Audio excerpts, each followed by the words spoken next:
I had been living in a place for 5 years. The owner of my house decided to sell the duplex property. And the new owners gave everybody in those two places 28 days to get out. And because I lived from check to check with the full-time job, I made enough to pay bills. I don't have enough money to find housing now. I was sleeping 3 days in my car, 2 days in a motel room. You know what I mean? Working full-time, running out of money. Unhoused women are a hidden group because they hide to keep themselves safe. Especially in Pima County. Over the last few years, it's just skyrocketed. I have never been homeless before this, ever in my life. Like I said, I was afraid. I was sleeping in my car. I didn't know what to do with myself. I didn't even know what I did wrong. I think to myself, sometimes it was me. But I don't do drugs, I don't drink. I work 5-6 days a week. I'm looking for a second job now. I'm trying, and I still can't find a place to live. Nobody wants to let me in because I don't got the money. I'm a 7-Eleven worker, and I was working, and a customer came in and told me, "You don't have to be sleeping in your car. You don't have to be doing all this, Christine. You work too hard." And they told me about this place here. And I came up here one morning, and I seen the line, and I seen the people, and I cried. I was scared.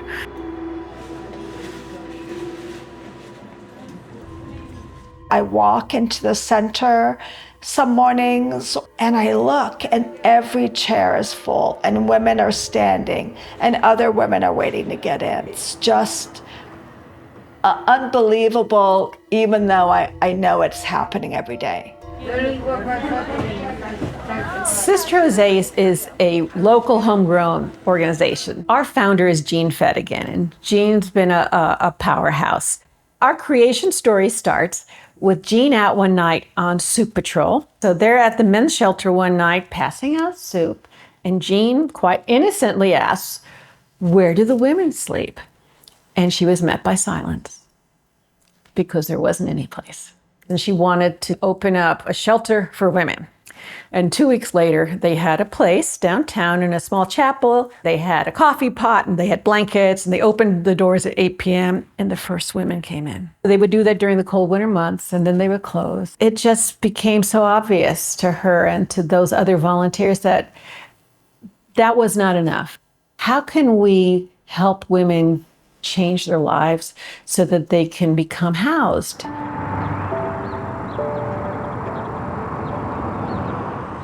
You know, we're serving over 200 women a day, many days. We've had women here in their late 80s. We had an 87-year-old woman who was blind. How can a woman be on the street who can't see, who's 87 years old? There are women's shelters. I won't tell you where they are. We want them to be safe, and there's not enough beds. We see more and more elderly. This is a new phenomenon as people's retirement and Social Security, if they have it, is a fixed amount. And as housing prices skyrocket in this amazing fashion, the elderly get the brunt of that impact. I used to be able to help women find apartments that would be $350 a month. That would include utilities. That is impossible today. The cost of living has gone so high, we can't afford it. So basically, because we can't afford it, you know, we do what everybody else does. We seek shelter. Well, I'm trying to get a room here because the HUD, especially subsidized housing, is difficult to attain. There's no apartment to rent because the vouchers now don't pay what the market value is of the rental. So why would landlords even want to do that? They could get more by trying to rent it to a person who's paying out of their pocket. So we currently have a 42-bed shelter where women can come in, and they always start with a week-long shelter stay. They can come in on Tuesdays or Fridays. Our center opens at 9 in the morning, and women can come and sign up for showers, get a hot breakfast, get emergency clothing, do their laundry, and get a lunch when they're leaving. They can stay inside throughout the morning, just so that they aren't out on the street in the extreme weather.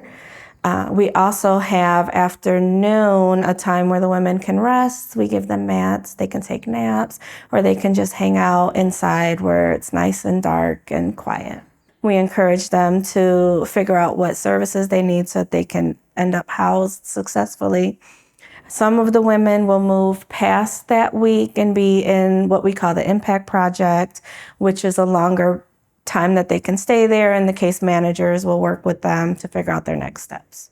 I was walked in crying, and they just made me feel so welcome.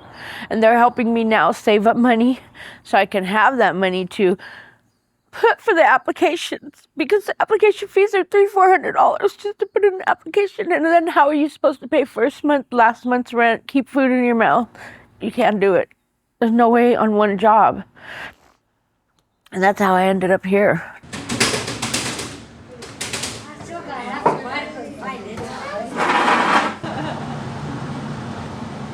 This is hard work. It's really hard work. Lots of personalities, lots of struggles, fortunately a lot of mental illness that we deal with, and it can take its toll. But when we have a new shift of volunteers coming in every day, and they bring with them their compassion, all their skills, all their experiences, they show our guests that we are a community who cares about them. And again, it's those women putting out a hand to other women.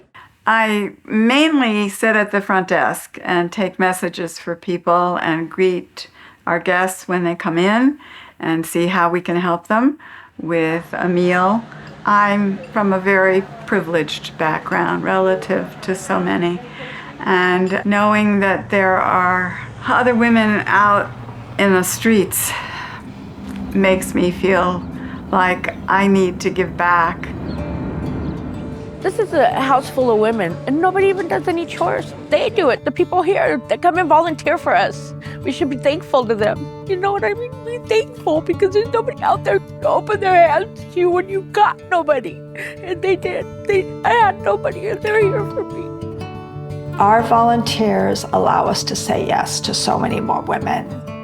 Our volunteers really help us remember our mission and remember that what we're doing is the right thing, even though it's the hard thing. But it's never so hard that we can't do it. They've helped me so much in just 2 weeks. I've only been here 2 weeks, and they're offering me a free housing for 3 months to not pay nothing, to save up all my checks so that way I can afford to get in a place and live again as a full person, you know? We have to look at going from temporary housing to permanent housing. And for a lot of the people we serve, it's permanent supportive housing. Current expansion plan is we are adding more sleeping spaces, so we're going to be adding about 13 more beds, as well as making some of our current sleeping beds areas larger to accommodate people who are in wheelchairs or walkers, or our guests that have pets that need to keep them in kennels.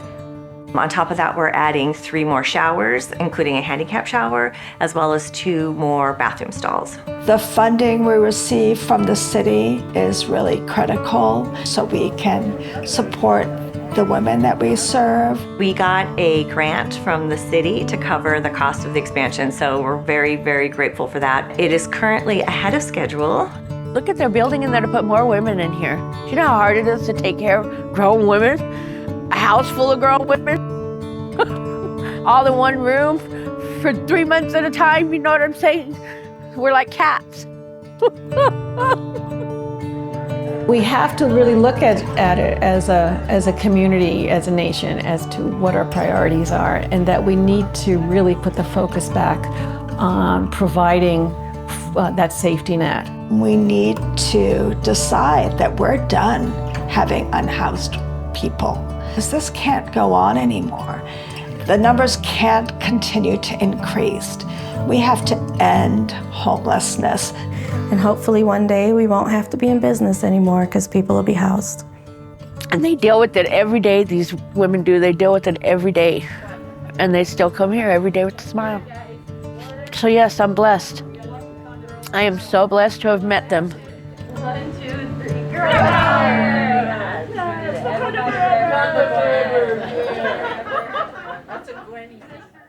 Hi, I'm Tom McNamara, host of Arizona Illustrated. Thanks so much for watching this story from our show. And for more local stories from Arizona Illustrated, just click right here.